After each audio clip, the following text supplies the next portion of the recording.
Sumangot ti reklamo o panaglabsing ti RA 9165 ken RA 10591 ti upatapulo ket pito ti tawen na lalaki ken residente iti barangay 47 Bengkag iti syudad ti Lawag gapu ti mapapati a panagikot na ti paltog ken maata pa syabu.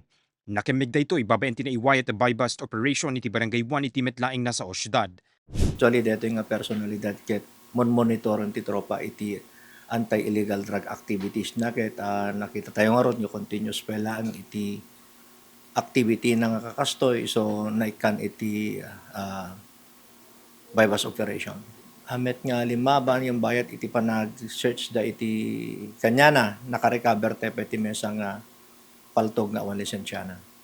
Basar iti pulisya, 38 revolver a paltog ang naglaon ti tallo a bala ti adda iti ikot ti sospek ken kastapayan ti maata pa syabu nga agdagsen ti nasurok kumurang 5.2 grams ken addaan ti standard value a 35,360 pesos.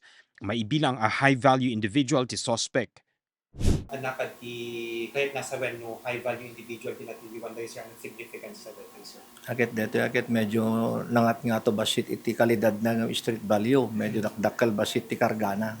When, sir? When, kano adati kita information nga kayat yung idanon ti PNP apo, akit umay kayo dito yung opisina, dito mismo yung opisina ta hindi pagsasaritaan, ken ikantema ti validation nan, no agpepeso mo tla kita informasyon nga may yung idandanon dito yung opisina ni. When, sir? So, may pasigurado may protection na nakas pagaligan ito. Kaya po, awan pulos iti makaamo nga umayda, awan pulos makamamo no at pagsasaritaan. Kabayatan na naigatmet ang naglikudan ti sospek ti may papabasol ken kuana.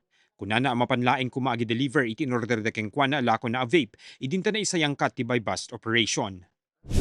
Pagdanong ko dyan, tamat kita polis nga mga ko dyan, patamo sila kasi bilyan naman namin. Ang ko ekspektado nga kasi dito ba pasama. Kuwak na ti vape, kinabugtak ka, kasi nababoy pinamayan da kanya. Tatandam mo, ang tapay sakit tapos takpay polis pa kaangis.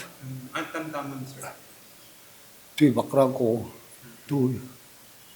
Iti pa nakisarsarita ti news team ken kuana, inadmitir na napadas na tinagusar iti maipawil nga agas, ngem kunana nabayagin na panawen daytoy. Naglikudan na nga adda na rekobre ken kuana. Papabulsada ka niya, ipilpilit niya kayo, papabulsada ka niya, ipabulsada aminin. Hindi kapuntak pa na yung matamin na pabulsa amin ni Kijay. Hindi, apay, nanggap-kapan, di kita ko na. Mang. Dakay man dito ang ding-ding eh. May kay kumamod dito polis ta kitantak kumamod. Tadyak makatawag ang tawag mo, pribileo ko magtawag ka niya yun, tadi na iba ako, di cellphone ko. Inventory na pa yun, pati cellphone ko. So, may nakasalita mga pamilya? Oo pa yun, sir. Ano po dito? Oo pa yun. Kabayatan na impasigurado ti pulisya nga agtultuloy ti panangsolbarda iti problema ti maipawil nga agas iti syudad ti Lawag. Agpapan ka ditoy, sa nga puluket duan iti drug-free barangays. Akit umad-ado iti drug cleared barangay dito Lawag ket nasaw enakit buat titen ti pagayayaman dagitoy Agos Usar ken naglaklako. Kung dito may laklako kayo nga drugs dito Lawag, sir, pagdapan na mostly at norte ba, sir, when no... Adda paggapgapan lang personalidad ken lugar nga hamipay lang mabaling nga ibaga kada gitoy. Mark Magdirila, Balitang Solid North.